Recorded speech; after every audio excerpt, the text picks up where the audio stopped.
loss, irreversible lynching and death of black people, that they hung our people. Oh my God! And Karen, I stood there, and they only have brown doctors. And it's not helping. This week, we've brought you 2 viral videos that highlight instances of alleged racism in the GTA. One where a car displayed the Confederate flag at a Scarborough Community Festival. The other of a woman demanding to see a white doctor at a Mississauga clinic.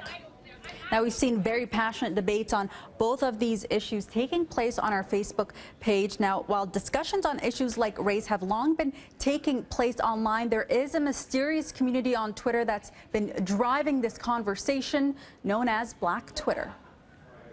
Black Twitter is made up of people who are maybe concerned with the representation of African American culture in popular media or sometimes in the news media. But they're also a virtual community of people who are exchanging humor online. Sometimes they're mobilizing boycotts. Sometimes they're mobilizing protests. So it's a lot of different things and a lot of different people.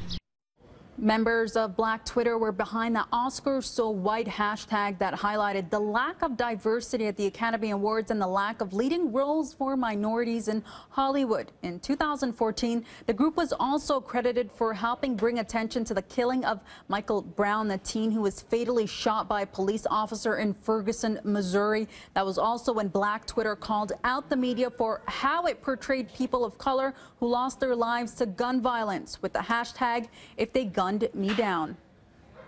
The question is, which photo would the media disseminate if I were gunned down by a police officer? And the critique, the media critique, was obviously that if you were a person of color, they're going to pick the one that casts you in the most controversial light, while ignoring the one that makes you look like a responsible, upstanding member of the community.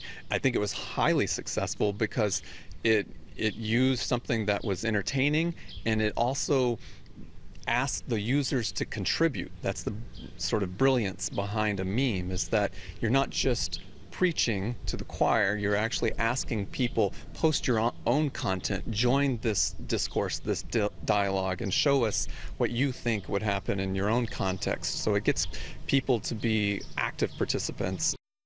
Black Twitter is also earning the attention of the academic community. They've done studies and research on who and what Black Twitter exactly is and why they've been able to be so effective.